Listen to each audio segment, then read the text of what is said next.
जय श्री कृष्णा। आज द्वादशी पर आइए सुनते हैं माँ तुलसी की यह कथा।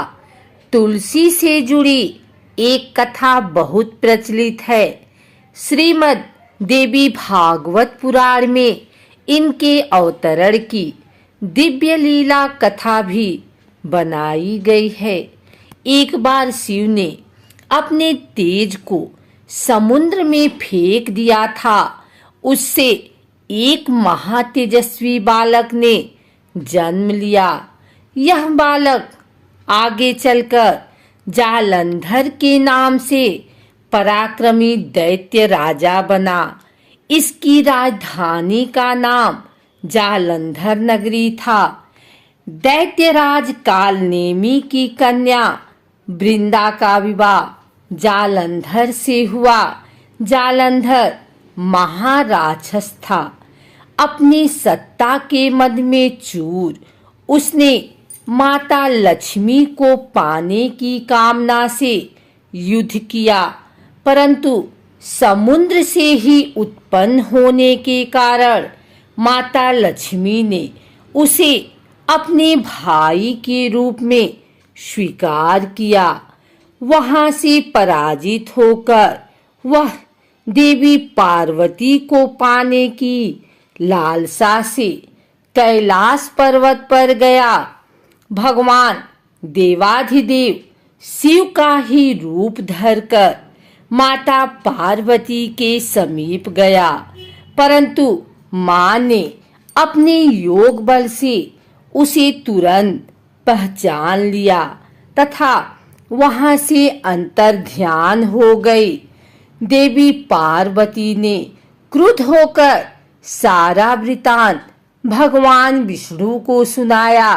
जालंधर की पत्नी वृंदा अत्यंत पतिव्रता स्त्री थी।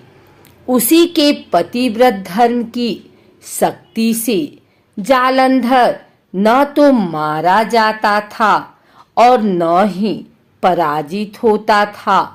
इसीलिए जालंधर का नाश करने के लिए वृंदा के पतिव्रत धर्म को भंग करना बहुत जरूरी था। इसी कारण भगवान विष्णु ऋषि का वेश धारण कर वन में जा पहुँचे, जहाँ वृंदा अकेली भ्रमण कर रही थी। भगवान के साथ दो मायावी राक्षस भी थे, जिन्हें देखकर वृंदा भयभीत हो गई। ऋषि ने वृंदा के सामने पल में दोनों को भस्म कर दिया। उनकी शक्ति देखकर वृंदा ने कैलाश पर्वत पर महादेव के साथ युद्ध कर रहे अपने पति जालंधर के बारे में पूछा। ऋषि ने अपने माया जाल से दो बानर प्रकट किए। एक बानर के हाथ में जालंधर का सिर था तथा दूसरे के हाथ में धड़। अपने पति की यह दशा देखकर वृंदा मूर्छित होकर गिर पड़ी। होश में आने पर उन्होंने ऋषि रूपी भगवान से विनती की कि वह उसके पति को जीवित करे। भगवान ने अपनी माया से पुनः जालंधर का सिर धड़ से जोड़ दिया, परंतु स्वयं भी वह उसी शरीर में प्रवेश कर गए। वृंदा को इस छल का जरा आभास न हुआ। जालंधर बने भगवान के साथ वृंदा पतिव्रता का व्यवहार करने लगी, जिससे उसका सतीत्व भंग हो गया। ऐसा होते ही वृंदा का पति जालंधर युद्ध में हार गया।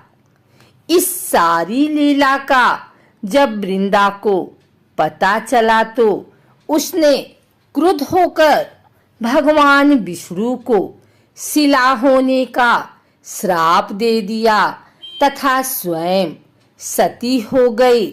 जहाँ वृंदा भस्म हुई थी वहाँ तुलसी का पौधा उगा। भगवान विष्णु ने वृंदा से कहा, हे वृंदा, तुम अपने सतीत्व के कारण मुझे लक्ष्मी से भी अधिक प्रिय हो गई हो। अब तुम तुलसी के रूप में सदा मेरे साथ रहोगी। जो मनुष्य भी मेरे शालिग्राम रूप के साथ तुलसी का विवाह करेगा उसे इस लोक और परलोक में विपुल यश प्राप्त होगा। जिस घर में तुलसी होती है वहाँ यम के दूत भी असमय नहीं जा सकते। गंगा व नर्मदा के जल में स्नान तथा तुलसी का पूजन बराबर माना जाता है। चाहे मनुष्य कितना भी पापी क्यों न हो, मृत्यु के समय जिसके प्राण मंजरी रहित तुलसी और गंगा जल मुख में रखकर निकल जाते हैं, वह पापों से मुक्त होकर बैकुंठ धाम को प्राप्त होता है। जो मनुष्य तुलसी व आंवलों की छाया में अपने पितरों का श्राद्ध करता है उसके पितर मोक्ष को प्राप्त हो जाते हैं। उसी दैत्य जालंधर की यह भूमि जालंधर नाम से विख्यात है। सती वृंदा का मंदिर मोहल्ला कोट किशनचंद में स्थित है। कहते हैं इस स्थान पर एक प्राचीन गुफा थी जो सीधी हरिद्वार तक जाती थी।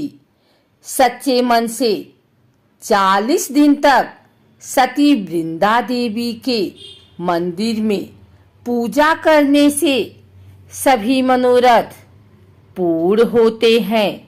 अगर आपको हमारी वीडियो अच्छी लगी हो तो इसे लाइक करें, कमेंट करें, शेयर करें और हमारे चैनल भक्ति गाथा को सब्सक्राइब करके बेल नोटिफिकेशन ऑल पर सेट कर लें ताकि आगे आने वाली वीडियो सबसे पहले आप तक पहुंच सके। धन्यवाद।